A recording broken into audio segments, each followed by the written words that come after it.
उत्तराखंड की सियासत में एक बार फिर गर्मी बढ़ गई है। मसूरी में आयोजित प्रेस वार्ता में कांग्रेस ने राज्य की भाजपा सरकार पर तीखे आरोपों की बौछार कर दी है। प्रदेश कांग्रेस के पंचायत चुनाव गढ़वाल मंडल के मीडिया प्रभारी गिरिराज किशोर हिंदवाण ने भाजपा पर लोकतंत्र को कुचलने और सरकारी मशीनरी के दुरुपयोग का आरोप लगाया। उन्होंने कहा कि पंचायत चुनावों को जानबूझकर बरसात के मौसम में कराया जा रहा है ताकि ग्रामीण वोटर कम संख्या में मतदान करें। हिंदवाण ने चुनाव आयुक्त सुशील सिंह पर भाजपा के इशारे पर काम करने का सीधा आरोप लगाया और कहा कि दोहरे मतदाताओं को हटाने की कोई प्रक्रिया नहीं अपनाई गई है। वहीं पंचायत चुनावों की आरक्षण सूची को भी सरकार की सुविधा के हिसाब से तैयार करने का आरोप लगाया गया, जिसके चलते कई लोगों को हाई कोर्ट की शरण लेनी पड़ी। प्रेस वार्ता में कांग्रेस ने पंचायती राज एक्ट के उल्लंघन को लोकतंत्र के लिए खतरा बताया और सरकार की जवाबदेही पर सवाल उठाए। साथ ही हाल ही में आयोजित इन्वेस्टर समिट को लेकर भी सरकार से श्वेत पत्र जारी करने की मांग की गई। हिंदवाण ने पूछा कि वास्तव में कितने उद्योग उत्तराखंड में स्थापित हुए और कितने युवाओं को रोजगार मिला। उन्होंने पूर्व मुख्यमंत्री नारायण दत्त तिवारी के कार्यकाल का हवाला देते हुए कहा कि उस दौर में सिडकुल जैसे ठोस औद्योगिक प्रकल्प शुरू हुए थे, जिनका असर आज भी राज्य के औद्योगिक विकास में दिखता है। कांग्रेस प्रवक्ता ने केंद्र की अग्निवीर योजना को भी निशाने पर लेते हुए कहा कि यह योजना ग्रामीण युवाओं की उम्मीदों पर पानी फेर रही है। साथ ही भाजपा सरकार पर पारंपरिक खेती और न्यूनतम समर्थन मूल्य की अनदेखी का भी आरोप लगाया। गिरिराज हिंदवाण ने ऐलान किया कि कांग्रेस अब राज्य भर में जन आंदोलन छेड़ेगी और 2027 में भाजपा को सत्ता से बाहर का रास्ता दिखाने का संकल्प पूरा करेगी। पंचायत चुनाव जो इस समय हो रहे हैं, सरकार से अगर कांग्रेस पार्टी ने करण महाराज जी के नेतृत्व में समूची लीडरशिप को साथ लिए हुए अगर रखी है कि पंचायत चुनाव जो है अगर नवंबर में अगर 2024 में कार्यकाल पूर्ण हो जाता है तो विद इन 6 मंथ आपको चुनाव करना है। नवंबर से पहले आपको सारी परिसीमन से लेके आरक्षण से लेके जितनी भी सारी बातें होती हैं वो सरकार को पूरा इनिशिएटिव उसमें ले लेना चाहिए था। आपने जो समय चुना है सरकार ने, बरसात त्राहिमाम पर्वतीय क्षेत्र में पूरा फ्लड है इस समय, सेंसिटिव जोन है, सारे एनएच पूरी तरह से स्टेट हाईवेज पूरे जो लिंक जो रोडें करती हैं हमारे गांव को ध्वस्त पड़ी हुई।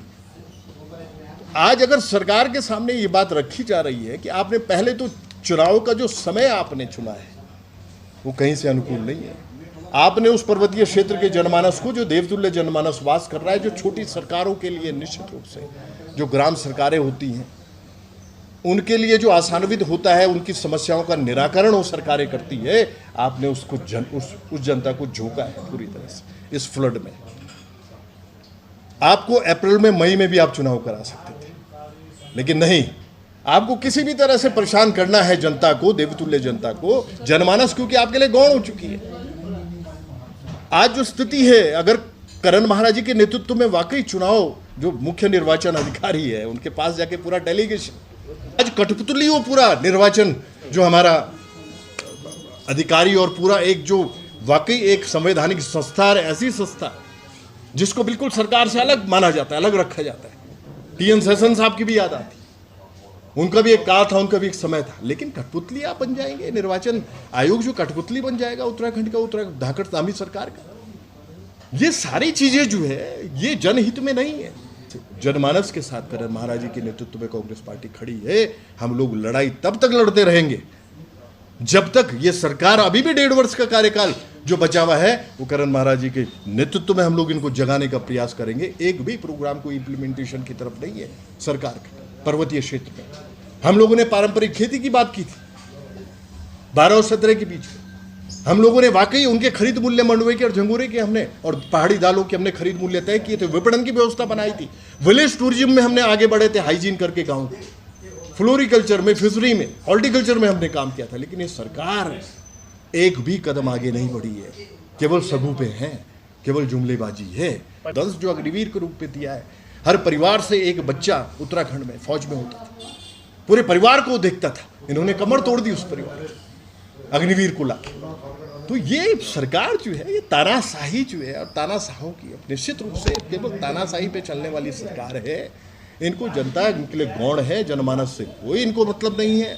भ्रष्टाचार में लिप्त सरकार है, चाहे अवैध खनन हो, ओवर रेटिंग हो शराब में, आबकारी नीति इनकी आप देखिए ना क्या स्थिति बना रखी है। ये आज पूछ रही है इनसे सवाल, जो टॉप लीडरशिप करण महाराज जी के नेतृत्व में, कि भाई जो 2 इन्वेस्टर समिट्स हुई हैं 17 में त्रिवेंद्र रावत जी की सरकार के टाइम पे और 22 में, श्वेत पत्र जारी करें ना। एक भी इंडस्ट्री ये दिखा दे कि हम लाके हमने यहाँ पे एस्टेब्लिश की है जो आज प्रैक्टिकली चल रही है, जिसमें बच्चों को रोजगार मिला है। कुछ नहीं है, केवल सगुप है, जुमलेबाजी है।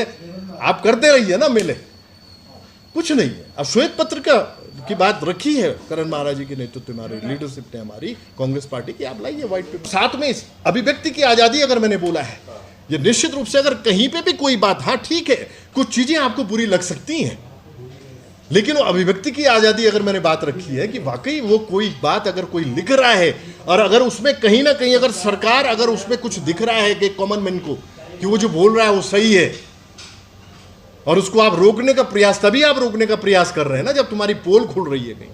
करण महाराज जी के नेतृत्व में और समूची लीडरशिप हमारी, आपको लगभग जहां भी कोई प्रेस आहूत हो रही है, जहां भी कोई प्रोग्राम हो रहा है, किसी भी तरह का कोई कार्यक्रम हो रहा है, करण महाराज जी के नेतृत्व